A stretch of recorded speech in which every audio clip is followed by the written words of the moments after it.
Rahim, Assalamualaikum. I'm Asim and you're watching my channel with Huma. Hope all viewers are very fine and they are enjoying practicing of English. आज हम आपके साथ जो video discuss कर रहे हैं वो ग्रामर का ग्लिम्स है। आप इसको शॉर्ट ग्लिम्स ऑफ ग्रामर कह सकते हैं। एक्चुअल में जब हम लोग मतलब ग्रामर पढ़ते हैं तो हमें लगता है कि ये बहुत मुश्किल चीज़ है, लेकिन ग्रामर जो है वो बिल्कुल मुश्किल नहीं है, लेकिन इसके अंदर थोड़ा थोड़ा सा डिफरेंस होता है चीज़ों के अंदर। अगर आप इसके कॉन्सेप्ट क्लियर कर लें कि कौन सी चीज़ जो है उसका मीनिंग क्या है और वो कहाँ पर कंप्लीट हो रही है और उसके अंदर थोड़ा सा डिफरेंस क्या है, उसको यूज़ कैसे करना है, तो फिर आपको कभी भी ग्रामर जो है वो ना तो इसको स्पीकिंग में यूज़ करते हुए मुश्किल होगी, ना ही आपको राइटिंग में डिफिकल्ट होगी।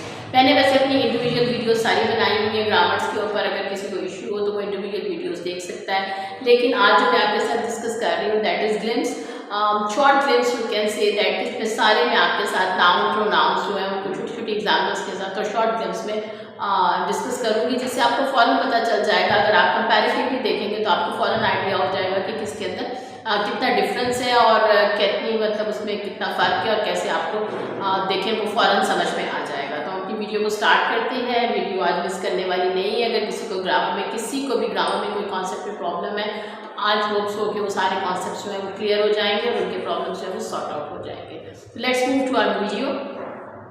First of all it is noun. Noun are the naming words. किसी भी चीज़ के जो नाम होता है उसको आप नाउन कहते हैं। नाउन की डेफिनेशन होती है noun is a word that names a person, place, thing और आइडियाज।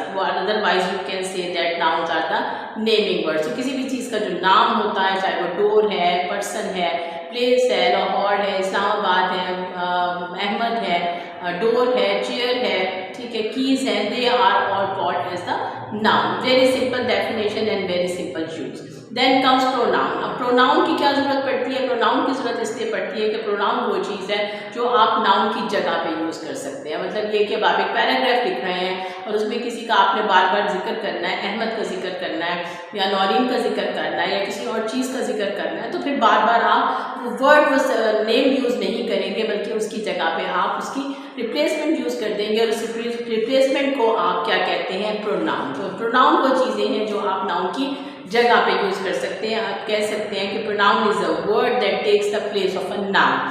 ठीक है, आप जो नाउन की जगह पर ले लें उसको प्रोनाउन कहते हैं। इसकी एग्जाम्पल्स होती हैं जैसे who, he, she, it, they. These are all called as the pronouns and they are used to replace the position of noun. Hope it is clear that what is the difference between noun and what is the difference between pronoun. Then comes verb and adverb. Verb. A verb is a word that shows an action or doing. अब verb वो words होते हैं जो आपको action को show करते हैं। आपका जो भी काम आप कर रहे होते हैं उस काम को करने को, उस action को show करते हैं, वो verb कहलाते हैं। जैसे sing हो गया, eat हो गया, swim हो गया, talk हो गया, develop हो गया, exist हो गया। These are all called as the verbs और ये action words हैं और ये verbs कहलाते हैं। अब आता है adverb। अब adverb क्या चीज़ है? तो adverb वो चीज़ है जो आपके verb को डिफाइन करता है, आपके एक्शन को डिफाइन करता है कि जो आप एक्शन कर रहे हैं वो एक्शन क्या है, उस एक्शन को जो है वो डिफाइन करता है, उसको हम adverb कहते हैं नॉर्मल लैंग्वेज में। जैसे कि an adverb describes an action, वो आपके वर्ब को, एडजेक्टिव को एक्सप्लेन करता है। आप इसकी एग्जांपल देख सकते हैं, जैसे आपने टॉक कहा। टॉक तो एक वर्ब है, बातें करना वर्ब है, लेकिन दे टॉक लाउडली। अब दे जो है वो आपका प्रोनाउन हो गया, टॉक आपका वर्ब हो गया और जो लाउडली है वो आपका एडवर्ब हो गया, क्योंकि वो टॉक को डिफाइन कर रहा है कि आप अगर बात कर रहे हैं तो आप कैसे कर रहे हैं। बात का मतलब है कि आप लाउडली बात कर रहे हैं, तो वो वर्ब जो है वो उसको डिफाइन कर रहा है वर्ब को, तो that is called as the adverb. ये है सिंपल सा डिफरेंस वर्ब और एडवर्ब में, जो कि बहुत ज़्यादा कंफ्यूज करता है मोस्टली जब आप यूज़ कर रहे होते हैं ग्रामर।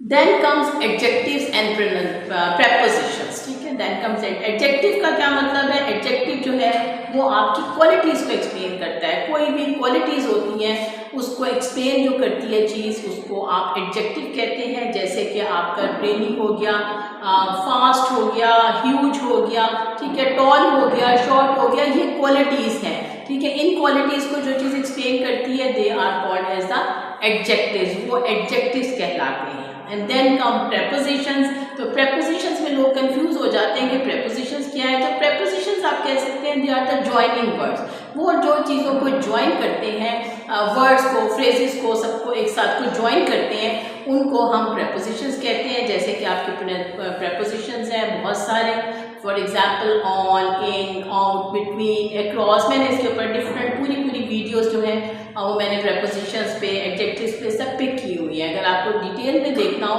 तो आप लोग उन वीडियोस को देख सकते हैं, आपको बड़ी अच्छी तरह से समझ आ जाएगा। ये एक शॉर्ट ग्लिम्स है, इसमें आपको डिफ्रेंशिएट करना चाहती हूँ मैं कि क्या क्या जो है ग्रामर के जो पार्ट्स हैं वो क्या हैं और उनमें बड़ा माइन्यूट सा डिफरेंस है।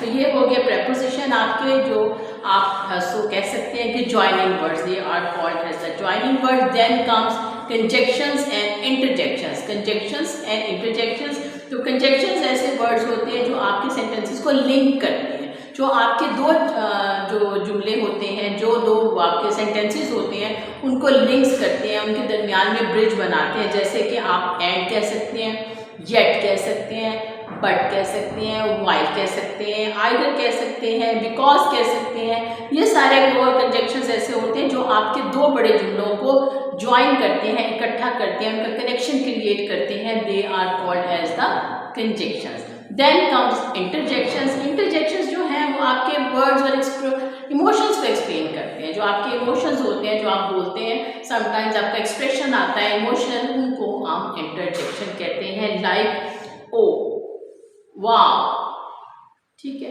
ये सारे जो आपके वर्ड्स हो जाते हैं, ये सारे इंटरजेक्शंस कहलाते हैं और ये आपके इमोशंस को एक्सप्लेन करते हैं। होप आपको मेरी आज की वीडियो बहुत इंटरेस्टिंग लगी होगी और आपके लिए हेल्पफुल भी बहुत होगी, क्योंकि इसके अंदर मैंने ट्राई किया है कि बड़े शॉर्ट से मैं पीरियड में आपको पूरा ग्रामर का ग्लिम्स दे दूँ। इसके साथ मैंने इमेजेस भी डिस्प्ले किए हैं, सो दैट कि अगर आपको ना मज़ीद समझ में आए तो एग्जाम्पल्स के साथ इमेजेस भी डिस्प्ले हैं, आप इनको देख सकते हैं और उसके बाद आप इससे प्रैक्टिस करेंगे तो ग्रामर जो है it is also not a problem, you can deal it very well. But कोई बात है कि आपको प्रैक्टिस करनी पड़ती है, तो ना इंग्लिश डिफ़िकल्ट है और ना grammar. Keep healthy, keep in touch. Allah.